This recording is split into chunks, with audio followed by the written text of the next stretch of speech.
Very good morning to all the participants who have logged in on a weekend morning to talk about compliance. Now, the very special feature of this particular session is we are talking of importance of regulatory compliance. Why is compliance important?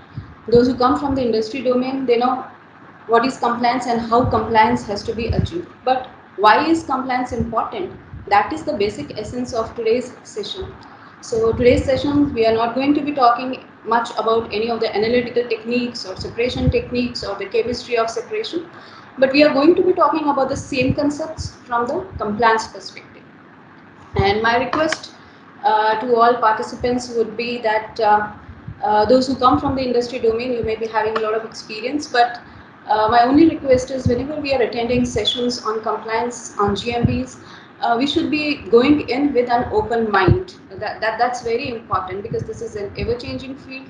Every person has his or her experience uh, with the regulators, and we should be going in with an open mind because then we'll be able to absorb things better. Please don't be kind of very rigid with your notions and opinions. Okay, so we get started. First is what is compliance. Now, by the English translation, dictionary word of it, compliance means conforming or adhering to a rule or law.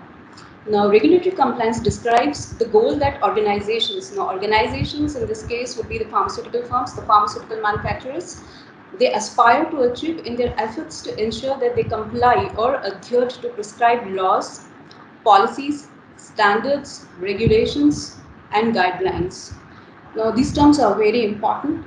Now, the question is who decides these laws, policies, or regulations? So, in the entire world, every country, every region is governed by a regulatory agency, which is a part of the governance system, which is a part of the government, and all the pharmaceutical firms or all the pharmaceutical manufacturers are supposed to be operating and manufacturing and complying to the norms set forth by these national or international agencies. Now, why this is important? This is important because when we talk of pharma domain, we are dealing with human health, and human health is a very important area. You're dealing with patients, so hence government has the control over them because it's a very serious implication in case if there are issues, as we'll be seeing it through the presentation. So hence all these regulations, they are laws, and what happens if you defy a law? You are liable for punishment, you are liable for legal action. You, in the sense, the manufacturers. Standards are set forth by different regulatory bodies, as I said. And how are these standards arrived at? These standards have not been arrived by just kind of some thought process or some kind of vague concepts or somebody felt like doing something or somebody's personal opinion. No, it's not like that. The regulations and guidelines are set forth by people like you and me. There is representation from the industry, from the academia, from the government. There are regulatory experts, there are subject matter experts. They meet, they decide the issues, they decide the way in things have to be done. The guidelines or the regulations which are finalized are open for draft comments and for a stipulated period, and after this period is over, they are then finalized and issued as a guidance document. Now, all the regulations related to regulatory compliance are based on scientific facts. Wherever there are in the text in red color in this presentation, please note, and these points, they are very important, and how they are important will be correlating these things with the QRM concepts and pharmaceutical quality concepts that we talk later. So scientific facts are very important. See, the GMPs today or the compliances today are all science driven, scientific evidence based work in accordance with the international or the national regulatory guidelines is what is known as regulatory compliance. As simple as that. Okay, going to the next slide.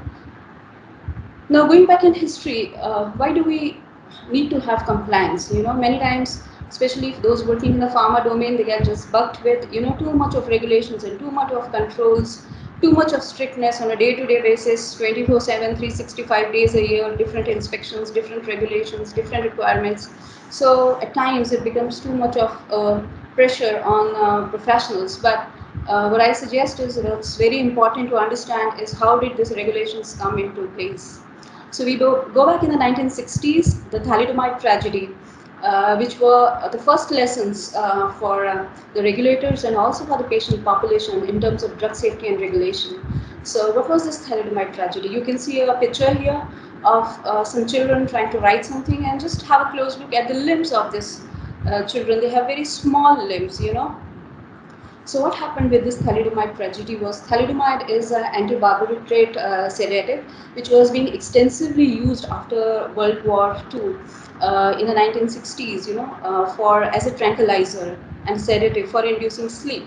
And the advantage which thalidomide offered over the barbiturates was that it did not induce death. Normally, barbiturates come with the biggest side effect that they can cause death, also deep sleep and death. So this was the advantage of thalidomide. So it was being prescribed in US, in Germany, and slowly across Europe as a tranquilizer, and it was also being sold over the counter as a sleep-inducing pill. Now, what happened is that some of the doctors also started observed that this thalidomide was capable of reducing morning sickness in pregnant women. So they started administering it to pregnant women, and subsequently it was observed that the children born to this women who were administered with thalidomide had severe congenital deformity. The children born were to these women had small limbs or no limbs at all. And the link to this can be found. I have showed a link here. Unfortunately, today we are not able to load the links on the webinar. So I have indicated all the e-links, web links in pink color text, and you can just make a note of it and go through it later, or I can send all these through email to CSI, and if anybody is interested, they can request Dr. Rama, and they'll be more than happy to be sharing it with you. So these children were born with this disorder, and subsequently thalidomide was manufactured by a German firm called as Grünenthal, and the company had no idea why this was happening, and the same observations were observed across in US, and that was the first time the US legislators took cognizance of the fact that clinical trials need to be brought under regulation, and there needs to be a thorough in-depth study as to what happens to a drug when it is administered to patients. What about the drug safety and efficacy? At that point of time in the 60s, there were no stringent rules, or there weren't enough rules to kind of have any controls over these kinds of studies. So after this tragedy, the US legislation passed the Kefauver-Harris Drug Amendment Acts in 1962, and as an outcome of this, all the clinical trials came under the purview of the US FDA, and subsequently other regions also adopted it. In the same years to follow, there is a document here, FDA GLP PDF. It's a very good document talking about how the GLPs, good laboratory practices, came into the beginning, and it describes very beautifully. It's from a colleague in Pfizer. It's a US-based document, and it talks about how in the companies in the US, there were no inspections, and testings were not adequate, and products were being released for human consumption. So eventually the FDA officials realized that there needs to be more testing, there needs to be more control, and there needs to be inspection of the pharmaceutical firms who manufacture, test, and release these products into the market. So that's how in the late 60s the concept of inspections started coming up, and more stringent controls were being introduced with respect to compliance. So that's the history. And if you go to this particular link, you will find feedback from some of the member patients who have been infected by this thalidomide. So there are some comments from people who have been impacted, and they describe their experiences also. So this was the first major breakthrough when the industry and the regulators and the patients realized the importance of drug safety and regulation. So why to comply? Compliance ensures quality, safety, and efficacy of pharmaceutical products for human consumption. Um, all three terms are related to each other. A good quality pharmaceutical product ensures that it is safe and efficacious. Safety is with respect to whether it is capable of having any adverse potential side reactions. What does it contain apart from its active, which can have impact on the safety? And efficacy is ensuring that we have adequate amount of active present in the dosage form, so that it can have the required therapeutic action. So all these terms are interlinked with each other, and when we talk of quality, that is where techniques, analytical techniques play a very important role, and so do analytical chemists and quality professionals play a very important role. So what happens? Non-compliance to regulations leads to delay in product registrations. Now, how does the process work? Is that whenever you register a product, whenever you want to register a product with a regulatory agency, there is a requirement of submission of data in the form of a dossier to the regulators. So, inadequate information, incomplete justifications always lead to queries, which delays product registrations. There is a lot of to and fro communication between the manufacturers and the regulators with respect to the scientific details provided in the dossiers, and it delays product registration, it delays product approvals, and in case if there are issues observed post approval, it leads to product recalls. Now, a latest example of product recall is that of Valsartan. Sometime in mid 2018, there were reports of product recalls being issued by US FDA to some manufacturers of blood pressure lowering agent Valsartan in the US. And the reason was the presence of nitrosamine impurities and nitrosodimethylamine impurities. And there was a lot of hue and cry about this from there was a lot of hue and cry about this between the regulators, the industry, and the other professionals as to what is this. And the issue was that this particular impurity turned out to be an impurity of potential carcinogenic potential. So what happened was that the levels were found by FDA that it was above the acceptable daily intake, and that posed a serious risk. Now, the reason I've taken example of this product because subsequently we are also going to be talking a little bit about importance of impurity profile. So it's very important that you know, apart from the active, what is present in the product and what kind of impurities are there and what kind of impact it can have. So serious violations lead to issuance of warning letters from regulatory agency, import alerts, import bans, and business losses and closure. I think we all know there are many examples in recent past where we have seen laboratories or firms being closed down because of serious non-compliances.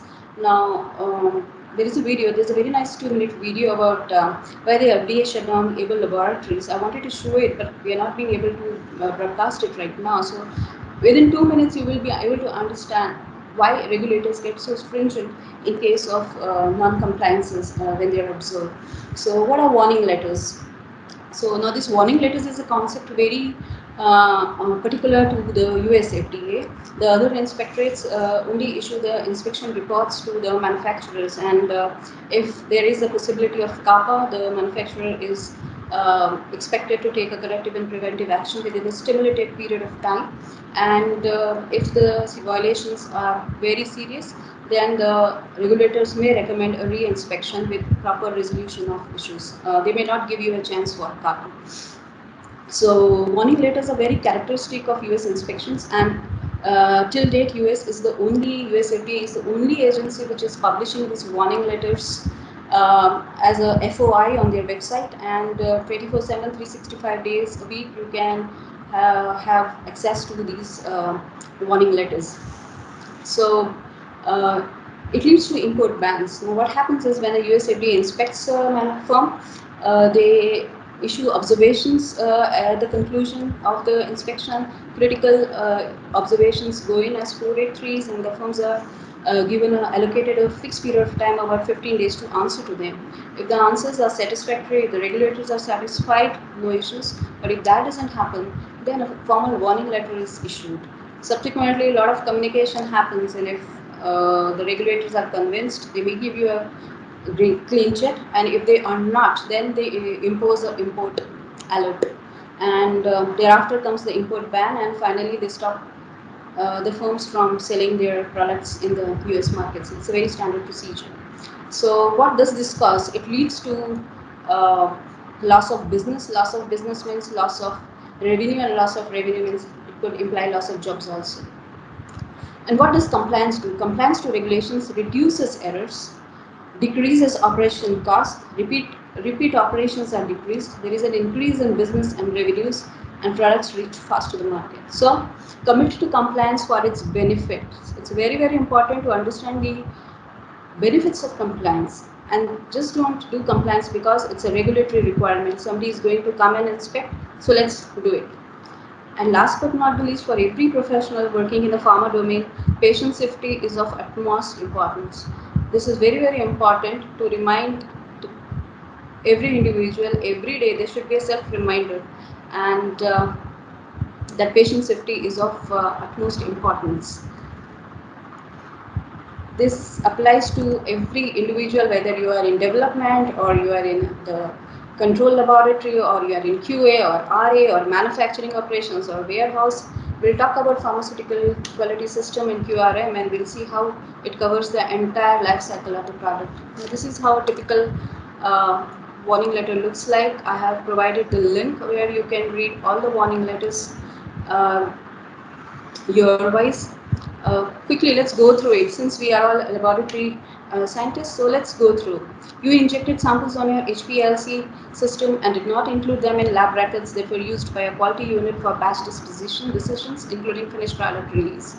Very, very common kind of an observation. You will see in most of the warning letters. Your lab management could not provide adequate explanation for these unofficial injections. You fail to have proper controls to place to prevent the unauthorized manipulation of lab raw electronic data. Example, your IR spectrophotometer did not have adequate access controls and was vulnerable to alteration or deletion of data by analysts. Your response is inadequate because your retrospective review was limited to your software upgrade and did not include all drugs within expiry. Lack of control over the integrity of your data raises questions about authenticity and reliability of your analytical data and quality of your drug products. These lines are very, very important. So, from a laboratory perspective, it is not only important to acquire data, but it is far equally more important to ensure that the data which is acquired is authentic and reliable. That's very, very important, and it is the responsibility of the management and of the quality professionals to ensure that the data which is being generated is authentic and reliable. And that's the reason when we talk of pharmaceutical quality management system, ICHQ 10, we see the introduction of assigning management responsibilities. The next one is also very interesting. You fail to implement sufficient controls to support integrity of your data and to ensure that only appropriate individual had admin rights. A demonstration performed during the inspection revealed that the computer operating the spectrophotometer was not secure, such that data could be deleted without knowledge of your quality unit. And subsequently, the response is also equally interesting. You acknowledged that your software was not working as intended and you lacked the necessary knowledge or experience to troubleshoot the issue. These kind of responses to regulators only indicate, from the regulator perspective, indicates that perhaps the person giving such a response is not even fit enough to work in pharma domain. So this is very important. This is something which we don't like. No pharmaceutical professional likes to have warning letters, but it is something which cannot be avoided also. But it can be avoided if we work with certain concepts in mind. Now we move ahead to method development. I guess last week was a big session on method development, method validations. I'm just going to go ahead from there on, and these points are very important when we talk of quality risk management. These points are very, very important. So, what are the points to be considered prior to method development? There was a recent case few days back when I saw a chromatogram, related substances method of 3 minutes, posted on a social media website, and it was very curious. The claim was fantastic, whereas the concentrations that were employed were at assay level. So I just had a question to the person posting it, that how did you explain, or how did you demonstrate the stability indicating nature of this method, and were you able to achieve the desired validation results? And I got the response that this method was developed without any specific purpose in mind. So I fail to understand why people should be developing methods without any purpose. It's a loss of cost to the company.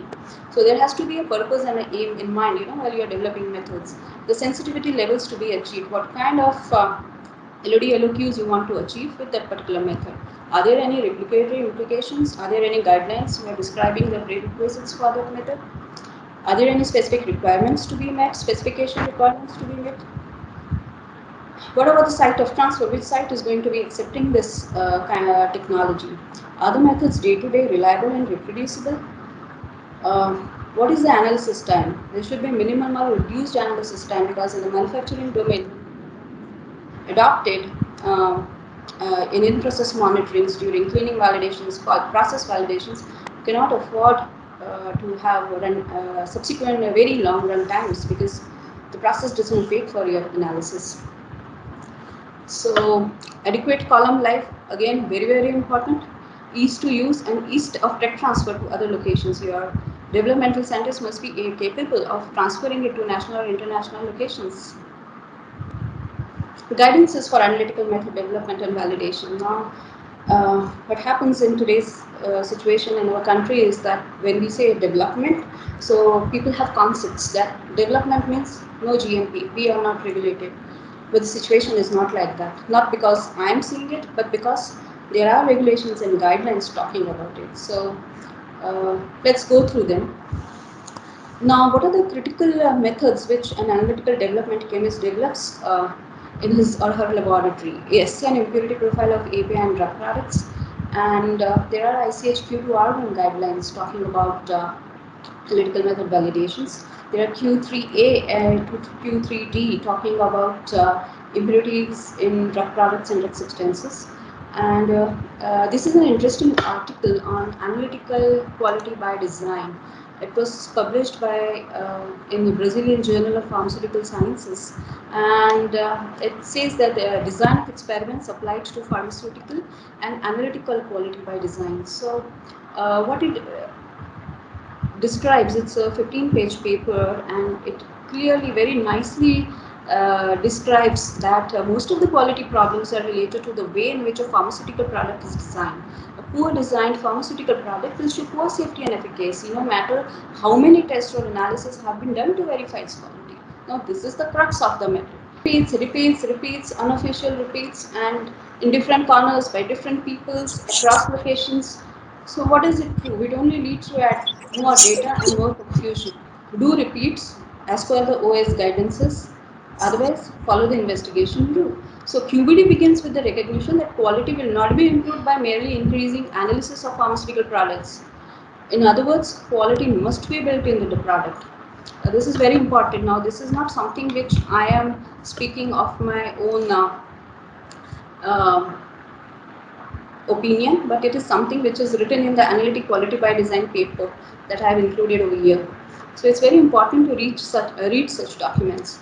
There is ICH Q2 R2 Q14 guidance document about which a concept paper has been published. It is still under discussion by the expert working group of the ICH, and this document mainly aims to integrate the ICH method validation guidelines along with the method development guidelines, and it's likely to be effective by end of next year, as of now.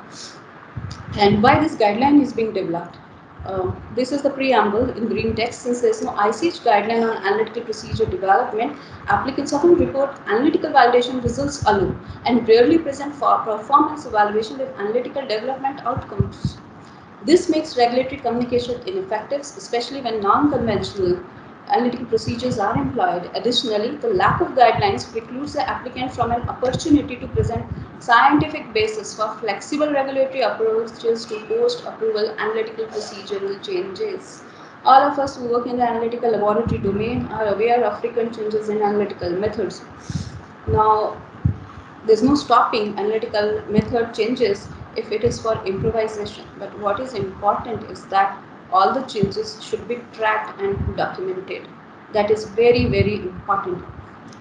So, And the basic reason for introducing this particular guidance by the EWG is that the qualitative analytical techniques like spectroscopy, sulfated ash, residue ignition, LOD, the generic tests are not included in the scope of validation. If you work on new chemical entities, all these methods have also to be validated. But as far as generics are concerned, there is no hard and fast rule binding firms to validate these methods, and especially with the introduction of PAT and process analytical technology, it becomes more imperative that these techniques and its applications are also validated, and that's the purpose of bringing in this new guideline that we'll see at the end of next year. Going next to dissolution studies, there are guidelines available for developing dissolution methods for oral solids and suspensions, Q4B and X7R2 of ICH, dissolution testing of immediate release testing of solid oral dosage forms from US FDA, the fifth guidelines for dissolution testing of solid oral products and NVISA's RDC number 31. Now, this RDC 31 NVISA is one of the best guidelines that I have seen for developing discriminatory dissolution methods. This is a query which comes in most of the dossiers which are submitted for ANDA to the FDA. Please demonstrate discriminatory ability of the dissolution method. And this guideline, it is in Portuguese. Most of the ANVISA guidelines are in Portuguese because that's the local language. You can use Google Translate, or if you know Portuguese, or if you know someone who knows Portuguese, you can get it translated. And I have done many discriminatory dissolution method developments for NVISA using this guideline, and they work excellently well.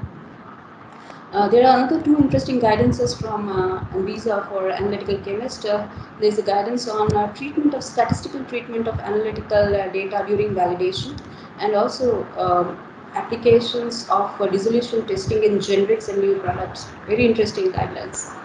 And another activity which comes under the purview of ICH is with respect to stability studies, ICH Q1AR2 to Q1F. And this is one area where there are lots of challenges being faced by pharmaceutical firms for various reasons. We will not be talking in detail about stability studies today because it's not the area of our discussion today, but this is one activity which is very important, and most of the warning letters have serious implications with respect to stability studies. Now, the reason why I'm highlighting this is because these parameters, assay, impurity profile, dissolution, stability studies, uh, not stability studies, dissolution, these are the parameters which are critical quality attributes of a pharmaceutical product. It could be a solid, liquid, or a ointment, or a gel, or a parenteral, any kind of dosage form. Of course, dissolution is applicable only to certain forms. So these tests are the tests which describe the critical quality attributes. So when you work on quality by design, or quality risk management, or pharmaceutical quality system, all you're doing is focusing around the critical quality attributes of the product. And that's what we say, that CQAs are developed when the product is being developed. It does not happen later. So, uh, quality professionals, that is QA, QC, RA, manufacturing, what can they do? They cannot develop quality into the product. They are gatekeepers of a quality system and of the products. Their job is to ensure that the continuous routine manufacturing is complying to norms set by the regulators. That's it. And if there are any issues, they need to be highlighted and rectified. But they are not the teams, or they are not the professionals who will build quality into the product or into the method. That is something which needs to be understood. And I still remember in one of my interactions with one of the US FDA inspectors, what he told me years back. He said, Rachna, we consider analytical chemists to be very important tools because they are the eyes of the product. Analytical chemists are the ones who see the product first time once it is manufactured. So they are the eyes of the product, that's what he told me. So this is in detail. I'll just quickly, since we are not on browser, the stability guidelines covering all aspects and all regions. You have guidelines on analytical method validations, impurities, even pharmacopoeias are getting harmonized, and all the details are being monitored by ICH. We have specifications and good manufacturing practices being covered under ICH. Talking of validations, we have Q2R1 as of now. The impurities includes all drug substances, drug products, residual solvent, elemental impurities. Talking of pharmacopoeias, almost every test, generic test and specific test is now being covered under pharmacopoeial harmonization. So that is something which is very, very important. The pharmacopoeias are getting harmonized, the inspections are getting harmonized, the regulatory guidelines are getting harmonized. So um, when there is a concept in the industry that we are doing this for the US market, we are doing this for Europe, this is for ROW, that is rest of the world, this is for domestic, this is regulated, this is non-regulated. What I want to highlight over here is that these concepts do not stand much chance in today's situation, because nowhere does the guideline talks about this kind of markets, and the world is harmonizing and getting global, and it's time that we get up and we start complying to the norms, irrespective of whether you are working or operating out of India or US or Europe or Brazil or any other part of the world. So these two guidelines are the crust of the pharmaceutical quality system. ICHQ 9 and ICHQ 10 will be talking about them briefly. ICHQ 11, which talks of development and manufacture of drug substances. So who says that R&D is not regulated? The regulators are putting it very clearly: development and manufacture of drug substances. Product life cycle management, very, very important concept. We have products which are 50 years old, 60 years old, 80 years old, but then there is a concept wherein you can improvise them to suit to the current standards. Continuous manufacturing of drug substance and drug products and analytical procedure development. This is what we were talking of earlier. Now, since we're talking of pharmacopoeial methods, VSP permits some allowable changes to the pharmacopoeial HPLC methods. Many times we see that the pharmacopoeial methods do not work. So you have the option of optimizing them within the permissible limits, and if there are serious issues, you can always modify the method, establish method equivalence, and communicate to the pharmacopoeial commission, and they do respond. What about method validation? Now, development goals converge into method validation parameters and requirements. Many times, what happens is when we're taking interviews, people just mug up these parameters and start speaking them out. See, that's not what is expected. One needs to have a logical understanding that a method needs to be specific. So, specificity. It needs to be linear. So, linear. So on and so forth. And one of the most important parameters to be established by the development guys is whether the method is stability indicating or not, because all these points come as queries from the regulators subsequently if they are not attended to it. So what is stability indicating? It is just that the method is capable of separating the active component from the excipient or the sample matrix components, and it is also capable of separating potential degradants that could be observed during the stability studies. So we call it forced degradation studies or purposeful degradation studies that are done to evaluate the stability indicating nature of the method. And in addition to this, there's excipient compatibility and accelerated stress studies during development, which give a great insight to analytical chemists with respect to the impurity profile and the stability indicating nature of the methods. System suitability criteria. Many warning letters come with this. There were no adequate system suitability criteria. Now, what is this SST? Why do we need all these things? Is because when you're working on complex instruments like chromatographs, spectrophotometers, LCMS, hyphenated techniques, there are a lot of variables associated with the technique itself, and hence it is important every time you start the analysis. It's very important to ensure that the system variables are not contributing to error, and that's the reason system suitability criteria are defined, and they are a must in any analytical quantification that you are doing. So the parameters are typically theoretical plates, which is a measure of the column performance. The resolution, again, indicator of column performance, tailing factor, and percent RSD. Why do we need chromatographic analysis? There are many monographs in pharmacopoeias where assays are done by titration. Yet, why do we do chromatography? The reason is very simple. Chromatographic techniques are specific. Hence, they are employed for separation, identification, and quantification. And the ICH-Q2R1 clearly mandates the use of chromatographic techniques.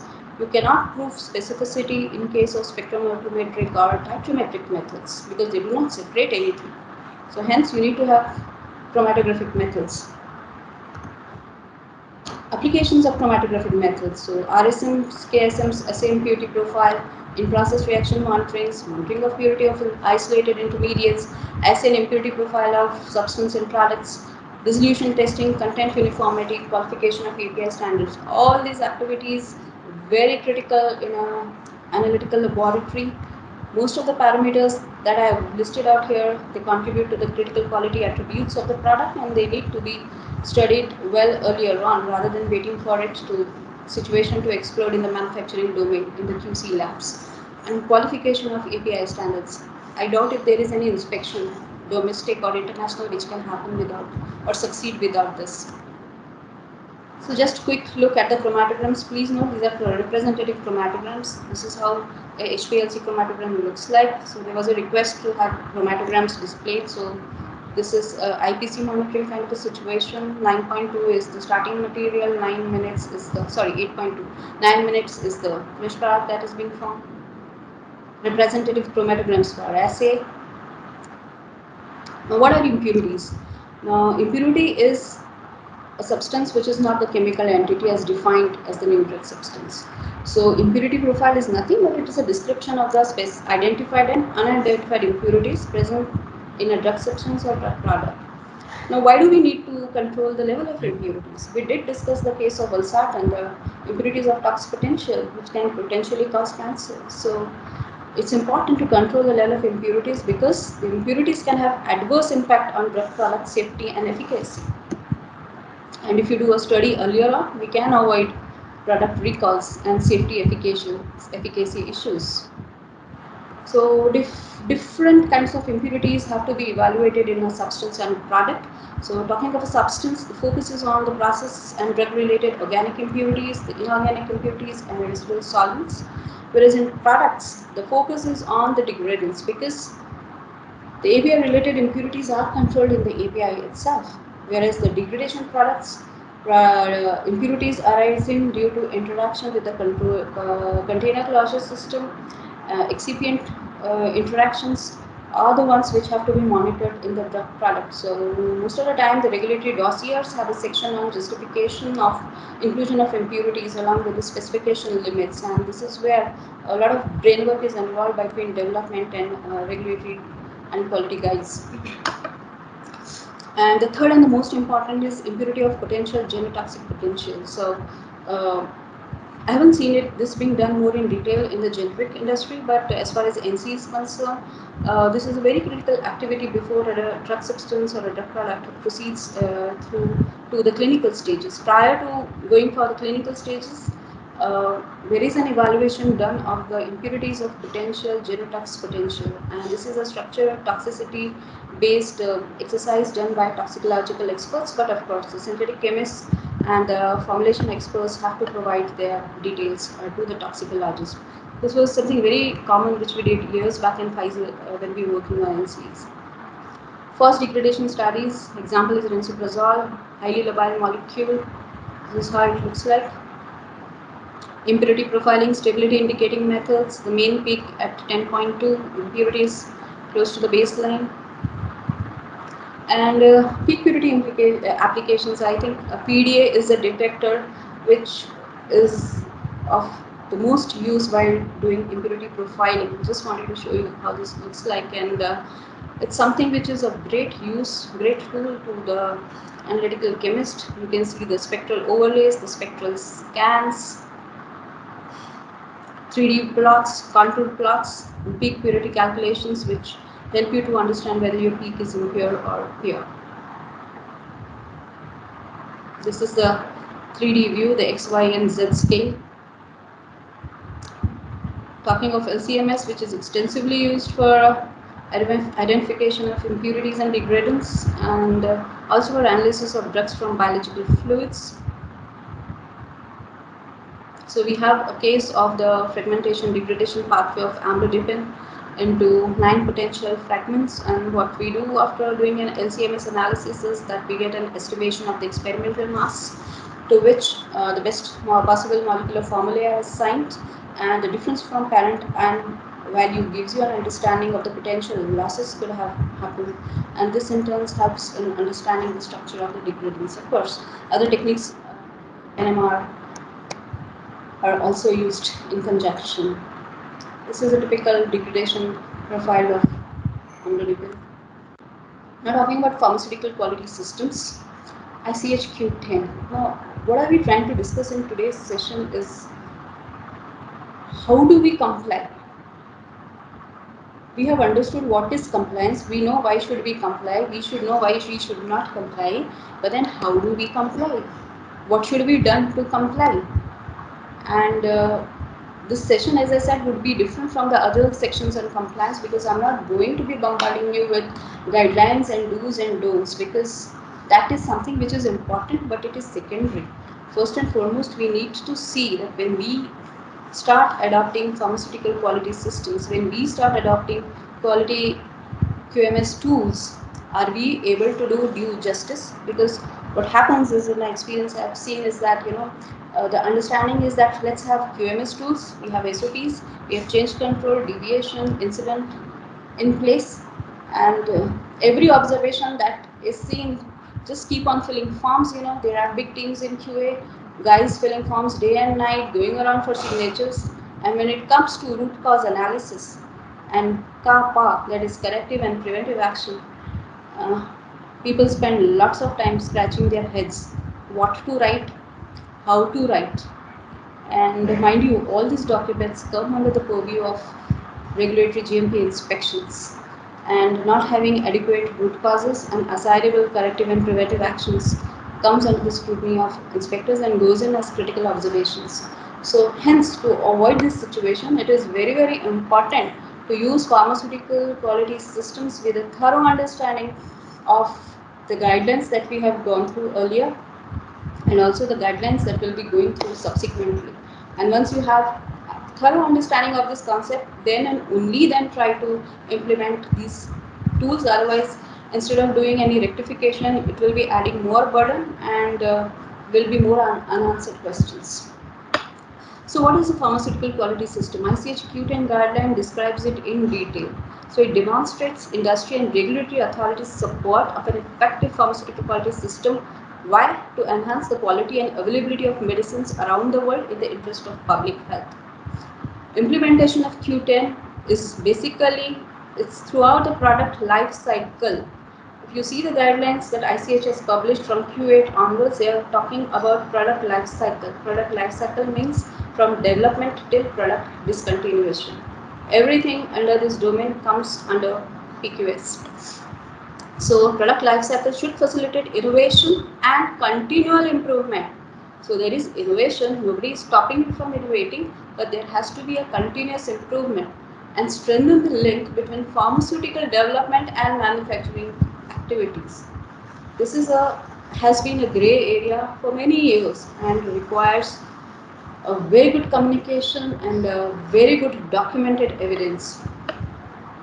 ICH-Q10 describes comprehensive model for effective PQS based on ISO quality concepts and includes applicable GMP regulations. So it comes under the broad umbrella of harmonization of all these concepts. And very important last statement, this guideline applies to systems supporting development and manufacturing of pharmaceutical drug substances, drug products, including biotechnology and biological products throughout the product life cycle. That's the crux of it.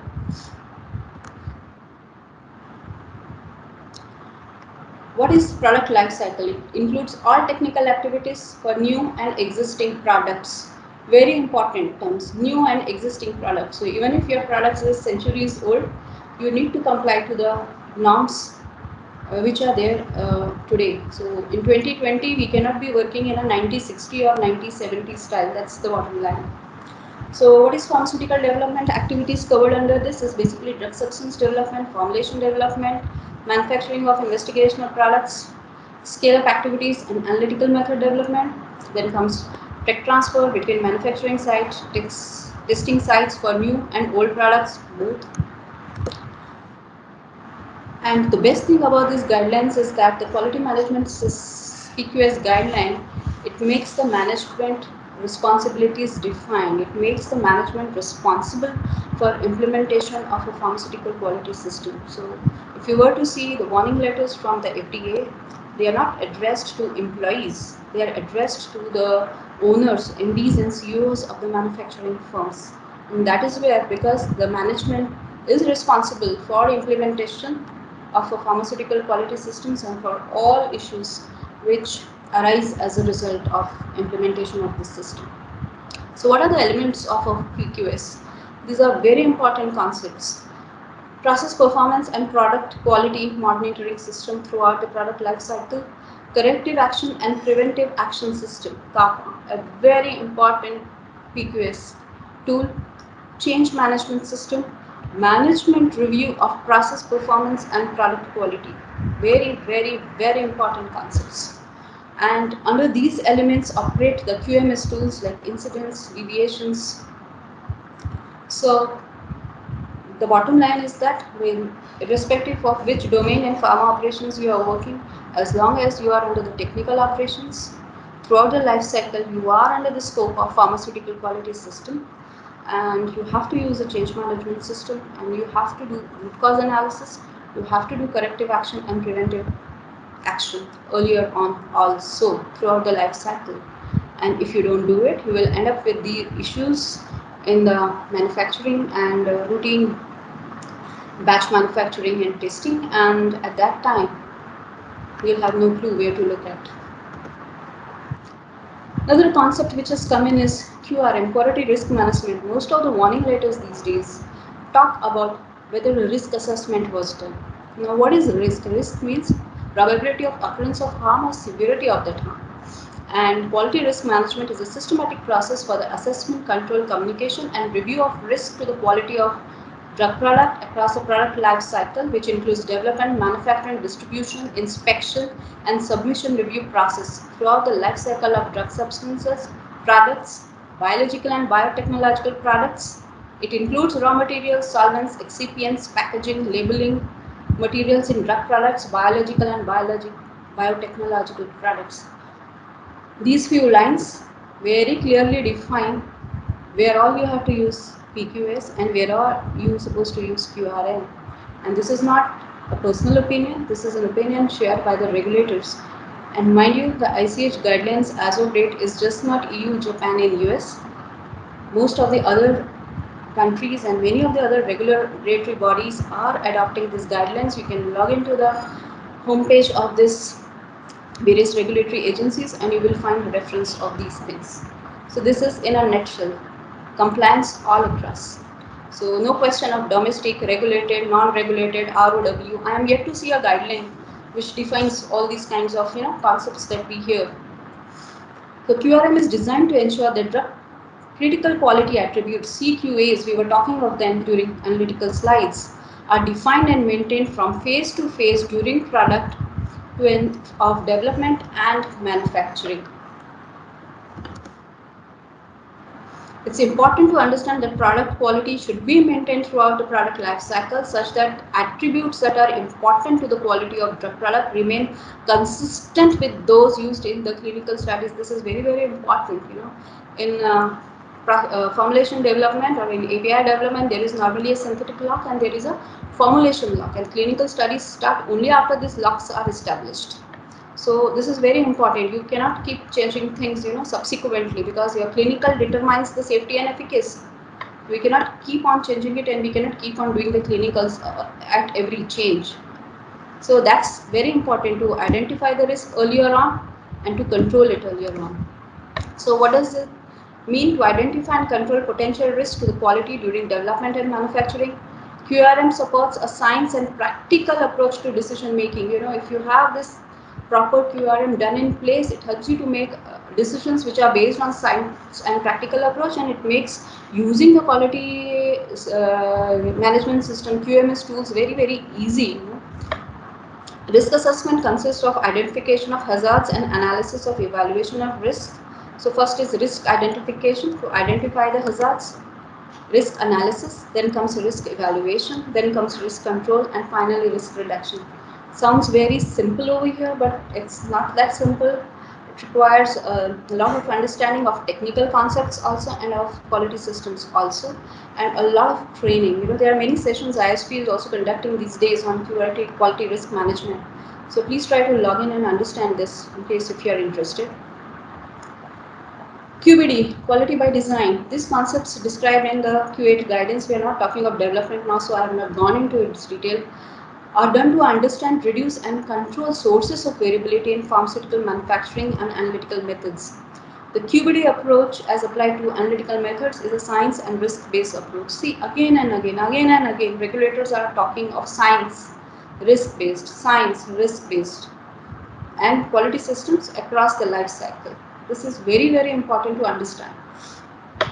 Application of QBD concepts to methods begins with establishing criteria for reportable results that will be generated by the method, and these criteria are captured in Analytical Target Profile or ATP. Method development activities should follow scientifically sound, systemic process to identify suitable method conditions. I have been into situations in the past where we used to have development reports made for non-compendial products, and there are at least in two instances I have seen that during inspections we had to produce those documents and convince the regulators that we have proper methods in place. Analytical data obtained from chromatographic method helps in establishing the QTPP as it relates to quality, safety, and efficacy in accordance with Q8 guidance. Now, why so much controls and stringency in the lab? And it is because the data which is generated, the methods which are developed by analytical scientists, the data which is generated by the lab chemists, it helps to estimate the quality, efficacy, and safety of the products, and hence identifying CQAs is very important, and it is also important with respect to manufacturing process and defining the control strategy. This is very, very important because without this, if a PDR is submitted to manufacturing, it really doesn't make any sense. And of course, PDRs are these days reviewed by inspectors. So talking about GLPs, we discussed how GLPs came into being and what is the significance of working in a GLP setup. So what is GLP? GLP is nothing but set of rules and criteria, the organization, process and conditions with which non-clinical health and environmental safety studies are planned, performed, monitored, recorded, reported and archived. Each and every word has so much of a significance, and those who are working in the analytical domain will be able to relate it to their activities. Please note GLP are regulation published in Code of Federal Regulations. If you are working in the US, this is CFR, Code of Federal Regulations. It is law, and they are not guidelines. There is difference between a guideline and a law. And principles of GLP apply to all non-clinical health and environmental safety studies required by regulations for the purpose of registering or licensing pharmaceuticals and ensure the generation of high quality and reliable test data. So this is very, very important. As I said earlier also, generating data is not the only thing which laboratory chemists are required to do. They have to ensure that the data is of high quality and it is reliable. And how it is done? Again, there are guidelines which talk about it. There are processes which help us to ensure that the data is of high quality and reliable. So these are the CFR parts which talk of electronic signatures and GLPs in the US.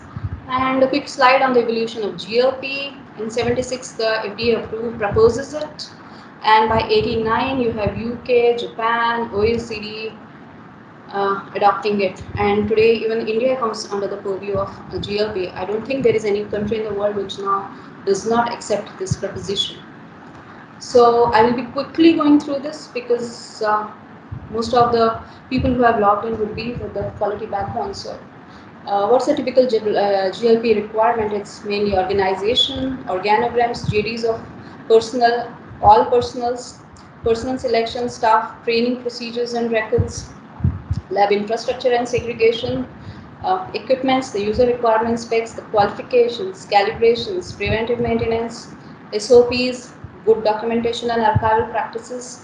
And I've enclosed here the checklist from our Indian regulator CDS. So they have a checklist and also the L1 instruction for the inspectors, and this is something which is a very extensive document, and I don't remember how many sessions of this I might have done with my team members, So This is something which those who are working in a local segment might be aware of. There is another very interesting guideline from PICS Inspectorate, which is an 8 memoir for their inspectors. It's a very good checklist on how to prepare a quality control lab, for international regulatory inspections. GLP also talks of waste disposal, especially if you are having inspections from state, local FDAs. Waste disposal safety aspects would be very important. Having approved specs and test methods. Column maintenance and efficiency evaluation. This is one area which comes under extensive scrutiny by regulators. Procedures for sampling, receipt, testing, disposal of samples and relevant records. Procedures for handling hazardous and prohibited chemicals, solvents, reagents, and related records. Lab housekeeping, So if you ask me where GMPs or where compliances are required, it starts from housekeeping. Even Jhadu Pocha is compliance, reference standard management, retention sample management, volumetric solutions, very important area again. Working standard preparation, maintenance, and management program, again something which is extensively under review of regulators. Stability study, favorite topic of regulators, tech transfer procedures, internal quality system audit programs, management review. Even the local drug inspectors will ask you to provide management review proofs. Procedures for handling electronic data, one of the areas where maximum warning letters are issued by regulators. DI policy of the laboratory. What is the data integrity policy of the laboratory? General lab controls comprising documented procedures for sampling, testing, approval of rejection of raw materials, ON investigations, and so on. So, 20 the CFR Part 11 talks of electronic records and electronic signatures, and the requirement as of today, even in the Schedule L1, is to have systems based on client or server or network system. If you have standalone systems, you are going to be in serious trouble sooner or later. What is a raw data? Why these definitions are important, because many times, during inspections, these questions are asked to the people who are working on the shop floor. So what is a raw data? Means any lab worksheets, records, memoranda, notes, or exact copies that are the result of original observations and activities of non-clinical laboratory and are necessary for construction and evaluation of a report of the study. So the preference is for electronic records, as we all know. The computers that are being used for generating electronic records, they should be qualified. The hardware should be qualified. The software should be qualified. There should be a change control procedure in case if we are going for upgradation of software and hardware. The system and user policies should be defined. This is one document which comes under extensive scrutiny of regulators. There should be a SOP and for system and user policy. Backup of electronic data. Now, what is data backup? Backup doesn't mean taking data on a CD and putting it in a lock and key. No.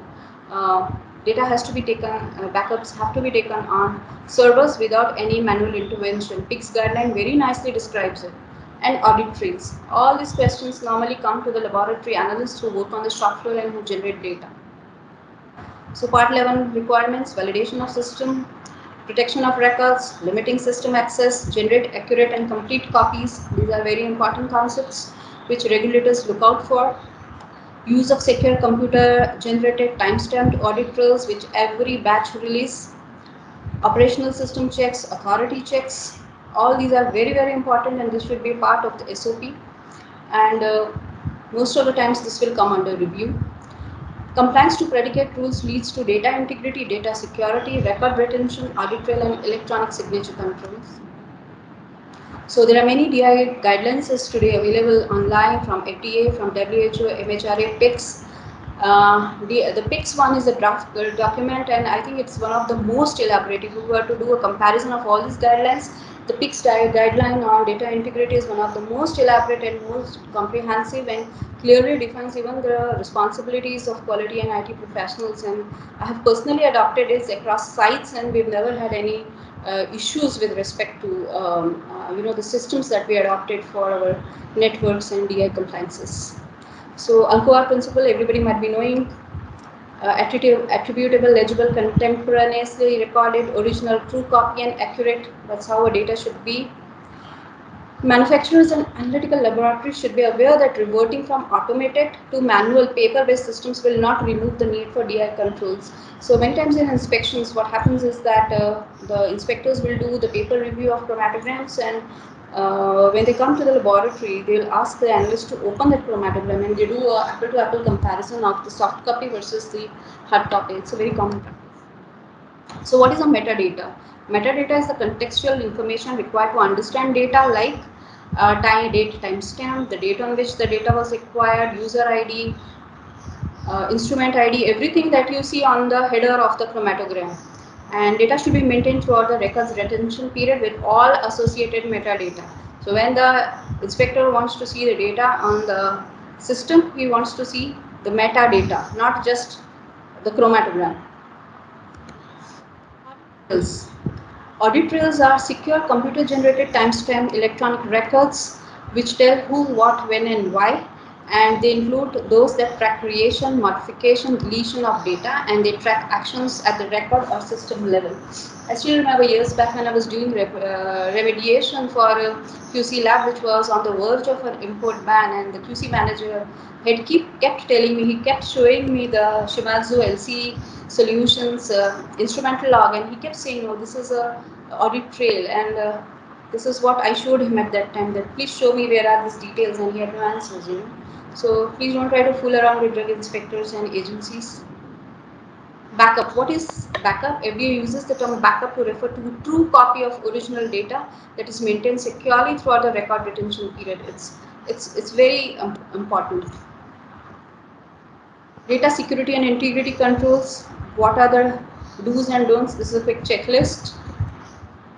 Data security and integrity issues, very important for everyone working in the compliance domain in the industry.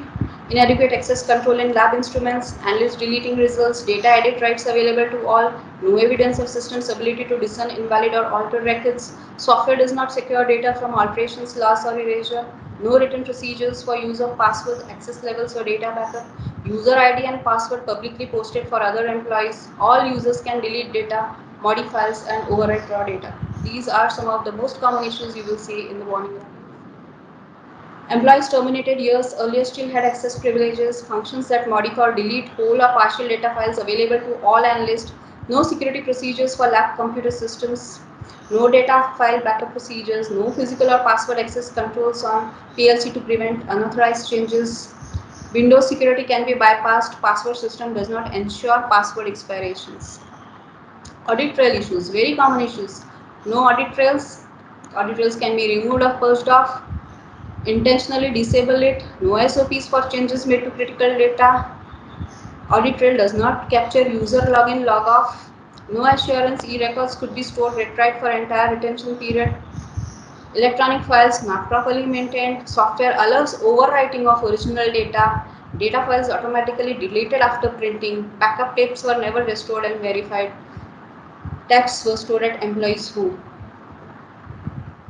A quick predicatory reference to the GMP records, the JLP records. This is from US FDA. Good documentation practices, very important. In accordance with USP chapter. So clarity, accuracy, conciseness, completeness, and legality of records. Do not backdate. There are a number of do's and don'ts for data collection and recording. I'll just highlight on this slide. Self-explanatory with respect to overwriting, cancellations, sign-offs, dates.